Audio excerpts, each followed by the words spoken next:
శ్రీ గురుభ్యో నమ. శ్రీమద్భాగవతమునకు మాస్టారు ప్రసాదించిన వివరణను చెప్పుకుంటూ ఉన్నాము.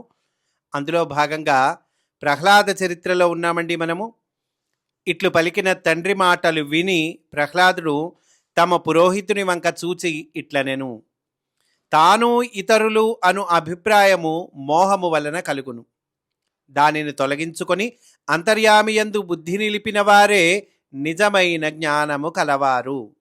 వారికి మాత్రమే మాయ వలన కలిగిన భేదము కనిపింపదు. తాను అను పదమునకు బదులు తాము అను భావము పుట్టుటయే మాయా. అంటే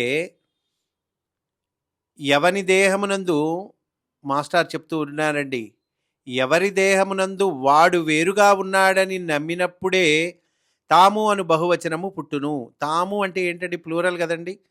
ప్లూరల్ అంటే ఇంకోడు వేరుగా ఉన్నాడనేగా. అది నమ్మామనుకోండి, అప్పుడు తాము అనేటువంటి బహువచనం పుడుతుంది. అన్ని దేహములలో ఒక్కడే ఉన్నాడని తెలిసినప్పుడు తాను అను పదమునకు అర్థము తెలియను. అది ఏ ఆత్మజ్ఞానము. అన్ని దేహాల్లో అందరిలో ఉన్నది ఆ పరమాత్మే, ఆ భగవంతుడే ఒక్కడే. కనుక ఇది తెలిసినప్పుడు తాను అను పదమునకు అర్థం తెలుస్తుంది. అది ఏ ఆత్మజ్ఞానము అంటున్నారు. ఎవని వలన ఈ మాయ తొలగి భేదము లేని స్థితి కలుగునో అట్టి పరమేశ్వరునకు నమస్కరించెదను. ప్రహ్లాదుడు అంటూ ఉన్నాడండి, అలాంటి పరమేశ్వరుడికి నమస్కరిస్తూ ఉన్నాను. అంటే ఎవరో నాకు దుర్బోధ చేసిరంటివి కదా, దుర్బోధ చేశారు నీకెవరో అని అన్నాడు కదండి తండ్రి గారు. అందువల్ల ఇక్కడ ప్రహ్లాదుడి అర్థం ఏంటో మాస్టర్ చెప్తూ ఉన్నారు. ఎవరో నాకు దుర్బోధ చేసిరంటివి కదా, ఈ గురువులే చేసిరని సందేహపడుచుంటివి కదా, వారిలోనూ వీరిలోనూ నీలోనూ కల ఒక్కనిని చూచుటయే నా స్వభావము అని సూచించుచు ప్రహ్లాదుడు పరమేశ్వరునకు నమస్కరించెదను అనుచు తండ్రికి నమస్కరించుచున్నాడు. అజ్ఞానము చేత ప్రహ్లాదుడు అంటూ ఉన్నాడండి. ఇంకా గురువుల వంక చూచి అంటూ ఉన్నాడు, అజ్ఞానము చేత కొందరు మేము తాము అను భేదములలో పడుదురు. మాయలో చిక్కుకొని అంతర్యామి గూర్చి భావింపలేరు.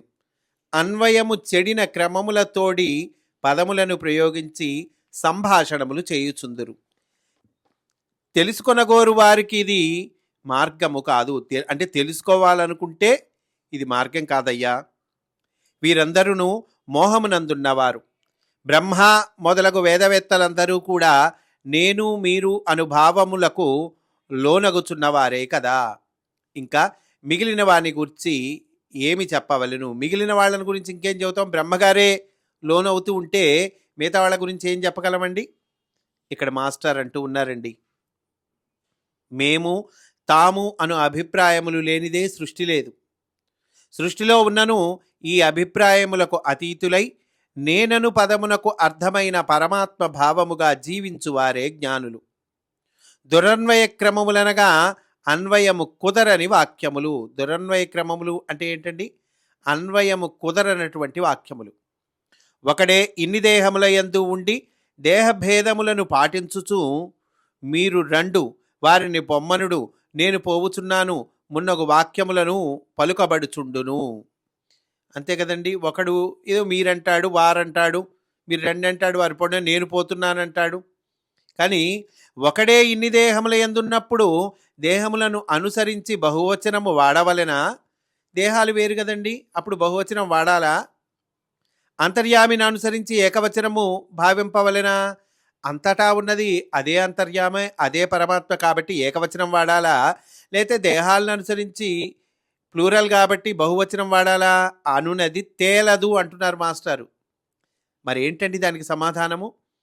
మొదటిది భావించినప్పుడు మాయ, దేహాలు వేరని భావించినప్పుడు మాయ. రెండవది భావించినప్పుడు సత్యము, ఉన్నదంతా ఒక్కడే అని భావించినప్పుడు ఏమవుతుంది? అది సత్యమవుతుంది. పర్యాయములుగా భాషించుచున్నవి. రెండవ అర్థమునందు ధ్యానము నిలిపిన వారు జ్ఞానులు, అది ఇంకను తట్టని వారు అజ్ఞానులు. చతుర్ముఖుడు సృష్టింపవలెనన్నచో తాను నారాయణుని కన్నా రెండవ వాడుగా భావింపవలెను. అనగా అనాది అయిన అవిద్యను స్వీకరింపవలెను. ఇక జీవరాశులను తనకన్నా వేరుగా భావింపవలెను. లేనిచో వారిని సృష్టింపలేడు. జీవరాశులను తనకన్నా వేరుగా భావింపలేకపోతే ఇక సృష్టి చేయలేడుగా చతుర్ముఖుడు బ్రహ్మగారు. ఒక కవి మనస్సున తోచుచున్న తన కావ్యములోని పాత్రలను, వారి సంభాషణములను వేరుగా అంగీకరింపనిచో కవి ఎట్లగును? కవి పాత్రలు సృష్టి చేస్తాడు, మరి ఆ పాత్రలకి వాటికి సంభాషణలకి రాస్తూ ఉంటాడు. వేరుగా అంగీకరింపకపోతే కవి ఎట్లా అవుతాడు?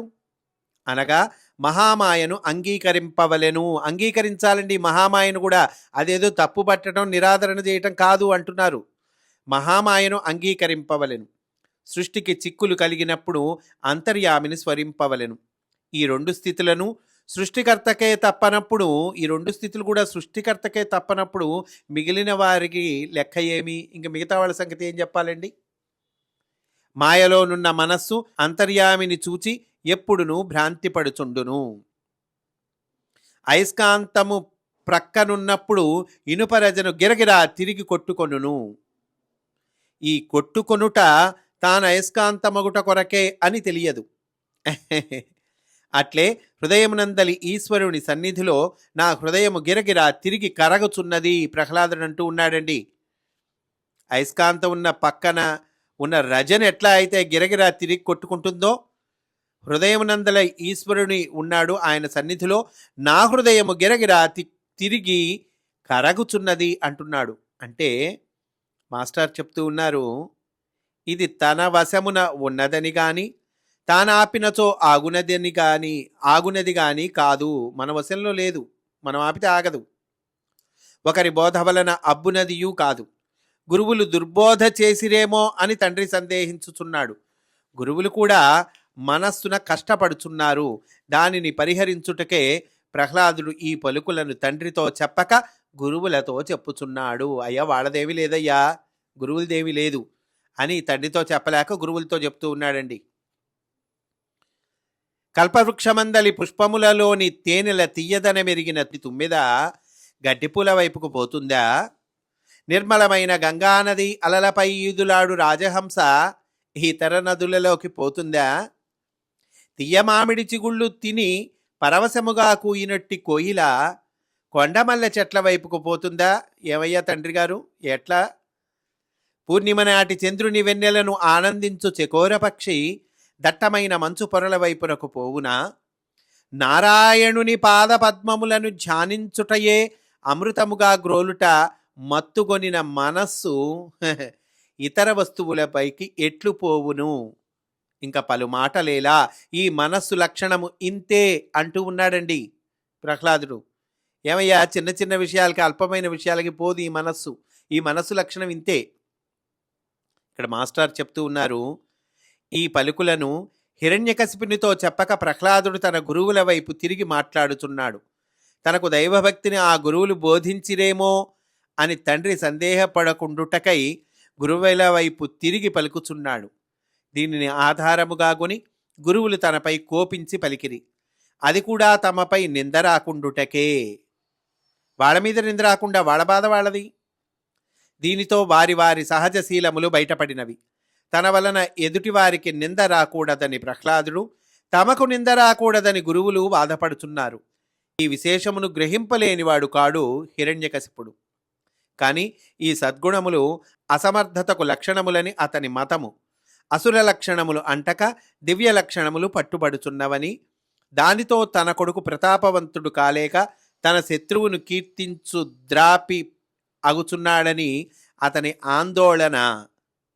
తనకి ఈ బుద్ధులు గురువులే నేర్పిరని ప్రహ్లాదుడు బొంకినచో హిరణ్యకశిపుడు సంతోషించి ఉండేడివాడు. అయ్యా, నాదేం లేదు, నాకు గురువులు చెప్పారు ఇవన్నీ అనంటే అప్పుడు హిరణ్యకశిపుడు సంతోషించేవాటండి. ఎందుకని? మనవాళ్ళలో ఏమీ లేదు, ప్రాబ్లం ఏం లేదు అని సంతోషించేవాట. బొంకెనని తెలిసినను రాక్షస లక్షణమందు సామర్థ్యము కలిగినని, తన శత్రువగు విష్ణువుని ఆ మార్గమునకు హాని కలిగినని సంతోషించును. అబద్ధం చెప్పుంటే సంతోషించేవాడు. తన వైపు తిరిగి ప్రహ్లాదుడిట్లు పలుకగా కేవలము సేవకుడైన రాజపురోహితుడు ప్రహ్లాదునిపై రోషపడెను. రోషపడుటలోనే తన తప్పు లేదని నిరూపించుకున్నాడు. ఆ గురువులు ఈయన మీద రోషపడ్డారు. ఎందుకని? అయ్యా, మా తప్పేం లేదని చెప్పడం కోసం. 5 ఏండ్ల వయస్సు లేని కుర్రవాడవు, వ్రేలెడు లేవు. తర్కముతో కూడిన వాక్యములను నీ ఇష్టము వచ్చినట్లు చెప్పుచున్నావు. మేము నీకు నేర్పిన శాస్త్రములలోని పరమార్థము కొంచెమైనను చెప్పవైతివి. పైగా శత్రువును పొగడుచుంటివి. నీ వంశమును అవమానించుచున్నావు. నీ ప్రవర్తనము వలన మేము తలలు వంచుకొనవలసి వచ్చినది. వీడు నిజముగా మన ప్రభువునకు పుత్రుడు కాడు, శత్రువు. రాక్షసుల వంశమును గంధపు చెట్ల తోటలో ముండ్ల చెట్టు వలె పుట్టినాడు. రాక్షస వంశమును సంహరించునట్టి విష్ణువునే ఎప్పుడు స్తుతించుచుండును. వీనిని పట్టుకొని దండించినచో తప్ప ఇతర శిక్షలకు లొంగడు. పట్టుకొని కొట్టుడు అంటున్నారండి ఈ చండామార్కులు. ఇక్కడ మాస్టర్ చెప్తూ ఉన్నారు, ఇది ఎవరితోనూ పలుకుట కాదు, కేవలము ప్రభువు దగ్గర ఆర్భాటము చేసి తమ నిర్దోషిత్వము నిరూపించుకొనుట. ఇది కేవలము సేవాధర్మమును రక్షించుకొనుటకు ప్రదర్శించుకొనుచున్న పిరికితనము అంటున్నారండి. సేవాధర్మాన్ని రక్షించుకోవటానికి కావలసినటువంటి పిరికితనము అంటున్నారు. ప్రహ్లాదుని ప్రశాంతతలో నిశ్చలత్వమునకు, కొలువు వారి ఉదరపోషణ ప్రయత్నములోని చంచలత్వమునకు భేదము చూపబడినది. అంతర్యామిని నమ్మినవాడొకడు, అధికారిని నమ్మినవాడొకడు. హిరణ్యకశిపునిలో కూడా ఈ పిరికితనమే క్రూర లక్షణముగా భాషించుచున్నది. నేను తాను అను పదములకు అర్థముగా ప్రహ్లాదునకు అంతర్యామి ఉన్నాడు. నేనను మాటకు అర్థము ప్రహ్లాదుని దృష్టిలో దేహము కాదు, హిరణ్యకశిపుని దృష్టిలో ఆ దేహమున ఉన్న తానని అర్థము. అందు బ్రహ్మను తాను కోరిన వరములు తప్ప నమ్ముకొని ఉండుటకు తనది అను వస్తువు లభింపక బాధపడుచున్నవాడు హిరణ్యకశిపుడు. అదండి, ఈ మారు మరలా నీ కొడుకును కొనిపోయి సరి అయిన విద్య నేర్పిస్తాము అంటూ ఉన్నారండి ఈ గురువులు చండామార్కులు. ఈ రకంగా ఆ చర్చ జరుగుతూ ఉన్నది. ఈరోజు ఇక్కడితో పూర్తి చేసుకుందాము. రేపు కూడా ఇదే అంశంలోని విశేషాలను చెప్పుకుందాము అని సవినయంగా మనవి చేసుకుంటూ స్వస్తి. వాసుదేవ.